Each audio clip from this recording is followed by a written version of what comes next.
Vous êtes basé à Limoges et c'est assez intéressant d'ailleurs ce côté double parce qu'à la fois vous êtes basé à Limoges, donc territoire français bien sûr, et vous êtes implanté dans de nombreux pays aussi, donc c'est une spécificité par rapport à cette question. Il faut bien avoir en tête qu'on a l'impression que parfois les combats en France prennent un petit peu de temps. Il faut se rappeler qu'ils sont encore plus compliqués ailleurs.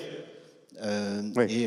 Voilà, par exemple, aujourd'hui, notre réseau, qui a 700 membres, c'est quand même pas rien, il est dans 35 pays, y compris les pays pour lesquels se déclarer ouvertement lesbienne, faire sa transition de genre ou gay peut être très dangereux. Dans quel pays, par exemple, vous êtes par exemple, des pays du Golfe ou d'Afrique, ouais. Mais c'est aussi des pays qui, dans leurs lois, sont plutôt libéraux. Les pays d'Amérique du Sud, par exemple. Quand vous regardez la législation d'Amérique du Sud, il y a une certaine ouverture pour les gays ou les lesbiennes. En pratique, par contre, on avait la semaine dernière la réunion de notre réseau international avec un Mexicain, un Colombien et un Chilien. Ils nous disaient mais c'est infernal d'être gay, puisque c'est des sociétés très hétéronormées. C'est-à-dire qu'être un homme au Mexique ou au Chili, ça doit passer par la manifestation d'un certain nombre de caractères très hétéronormés. Voilà.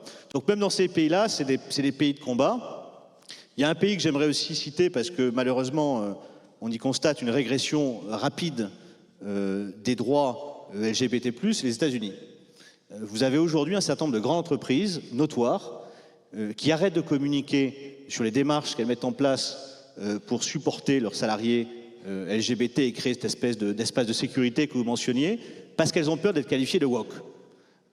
Et je trouve que cette régression des démarches, elle est dangereuse, parce que malheureusement, ce qui arrive aux États-Unis nous arrive souvent 2 ou 3 ans après. Donc il faut s'attendre à cette grande vague anti-woke, oui, qui va dire arrêtez vous les sociétés, une sorte de reflux de diversité, en fait, de LGBT, arrêtez, parlez-nous de sujets sérieux.